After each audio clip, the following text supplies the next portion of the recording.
Et coucou tout le monde, on se retrouve aujourd'hui pour faire la vidéo. Du coup, je suis désolée, je suis en retard. Je vous avais promis cette vidéo mercredi. Je sais pas pourquoi j'ai fait ça, parce que mercredi, je travaille. Donc, j'ai pas le temps de vous faire des vidéos. Et mardi, je travaille aussi. Donc, j'ai pas eu le temps de vous la faire la veille pour pouvoir vous la poster le mercredi. Bref. Du coup, on est jeudi matin. J'en profite que mes enfants, enfin, mon fils est dehors en train de faire je sais pas quoi avec mes parents. Ma fille dort encore, enfin il me semble, mais j'ai l'impression de l'entendre marcher. Pas sûr. Ouais, j'ai l'anneau de lumière, du coup je vois pas au fond de chez moi. Mais pas sûr. C'est peut-être ma machine à laver qui tourne et qui fait du bruit. Bref. Donc, je vais vous faire ma fameuse recette du globi bulga. Voilà. Je vous l'avais promise. Alors, vous allez voir, la vidéo va être très rapide. On est sur du 5-6 minutes, je pense, hein. On va pas aller bien plus loin que ça. De toute façon, après, il faut que j'aille aider mes parents. Ils sont en train de déménager un truc dans le jardin. Enfin, bref, je sais pas quoi. Donc, il faut que j'aille donner un petit coup de main que mon fils est déjà en train de faire. Enfin, je sais pas s'il les embête pas plus qu'autre chose. Mais voilà. Donc, pour ça, pour la recette, vous allez avoir besoin d'un contenant. Donc, pour moi, c'est un petit pot que j'ai acheté chez Centracor, voilà, comme ça. Genre un petit pot de confiture, c'est un peu plus petit qu'un pot de confiture, hein. Voilà. Mais moi j'aime bien parce qu'il y a le bouchon, du coup je peux le transporter. Donc on va avoir besoin d'un petit pot. Je vais baisser un petit peu pour que vous ayez bien le visuel ici sur ma table. On va avoir besoin de graines de chia. Alors je vous dis de tout d'où ça vient, comme ça moi vous n'aurez pas à poser la question. Donc les graines de chia, elles en soi, je les achète. Je sais même pas où je l'ai foutu. Si je l'ai foutu là, attendez. Hop, je les achète comme ça. J'ai racheté un paquet parce que il me reste plus que ça du précédent. Donc je les achète comme ça et elles viennent de Action, les graines de chia. Et le pot vient également de Action, ce petit pot en verre doré. Donc on va avoir besoin de graines de chia. Hop, évidemment de flocons d'avoine. Puis c'est la base du truc. Donc là, le pot vient de chez Ikea. Et les flocons d'avoine, je vous achète à Leclerc. Soit en vrac, soit en sachet, tout dépend. Et au final, on va avoir besoin de pépites de chocolat. Alors on m'a dit, oui, tu peux aussi couper des petits bouts sur une tablette de chocolat et ce sera meilleur que les pépites de chocolat toutes prêtes. C'est vrai. Ça fout le bordel, hein, de couper une tablette de chocolat. Franchement, regardez là, elles sont toutes belles, toutes jolies, toutes la même taille. Couper du chocolat en petits bouts comme ça, d'abord ça dégueulasse ma cuisine. Moi qui suis un peu maniaco-dépressive, comme vous pouvez voir, ma cuisine elle est nickel. Ouais. Mais je pourrais, c'est vrai. Voilà. Donc là, c'est mon pot pépite de chocolat. Et celui-ci, il vient de chez Centracor. Mais celui-ci, il est très très vieux. Enfin, très très vieux. Je l'avais dans ma maison à Romans, que j'ai vendu il y a 1 an et demi, là, presque. Du coup, je sais pas s'il y serait encore. Ah, mais oui, j'avais pas vu, mais il y a ma fille qui est sur le canapé. Elle est discrète, la petite cocotte. Donc, voilà, elle veut participer à ma vidéo. Ça va l'inspirer, comme ça, après, elle en fera dans sa chambre. Voilà, donc, centre accord celui-ci, hein. Mais sous réserve qu'il y soit encore. Les autres, c'est sûr, ils y sont encore. Je les ai vus encore dernièrement, donc il n'y a pas de doute sur le sujet. Par contre, celui-ci, centre accord, et sous réserve qu'il le fabrique encore. Donc, maintenant, je vais vous approcher un tout petit peu. Hop, on va se pencher comme ça. J'espère que vous allez bien voir. Alors, c'est pas hyper pratique pour moi, cette connerie. Attendez. Parce qu'il faut quand même que je puisse me mettre là et vous montrer au fur et à mesure. Donc, vous allez voir, c'est hyper rapide, hein. Bah tiens, d'ailleurs, Kim, est-ce que tu pourrais me sortir mon lait d'avoine dans le frigo? Ouais, merci. Alors, tout simplement, moi, ce que je fais, hop, je prends les flocons d'avoine et je vais mettre... Alors, je vous donne ma recette, mais à savoir qu'en fait, ça va varier selon vos contenants. S'ils sont plus grands, il faudra en mettre plus. S'ils sont plus petits, il faudra en mettre moins. D'accord? Moi, je mets 4 bonnes cuillères à soupe. Hop, voilà, j'en ai foutu partout. Malheur. C'est malheur, ça. Attendez, on gaspille pas. Bah, ça va que ma cuisine est propre et nickel, hein, parce que sinon, on peut pas faire ça, hein. Attendez, on récupère. Hop. Voilà. Donc, je mets 4 bonnes cuillères à soupe. Ouais, merci, Kim. Hop, et bien sûr, il vous faudra du lait. Alors, moi, je prends du lait d'amande à la vanille. goût vanille. Vous pouvez prendre du lait d'amande pur. Il y a du lait d'amande grillé. Enfin, vous pouvez mettre du lait de soja, du lait de coco. Enfin, du lait de vache aussi, tout simplement, du lait de chèvre. Enfin bref, vous mettez le lait que vous voulez.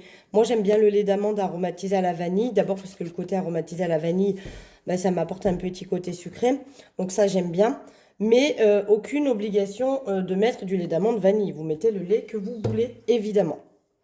Voilà, donc, hop, pour les flocons d'avoine, c'est fait. Donc moi, je mets à peu près, vous voyez, le fond de mon pot comme ça.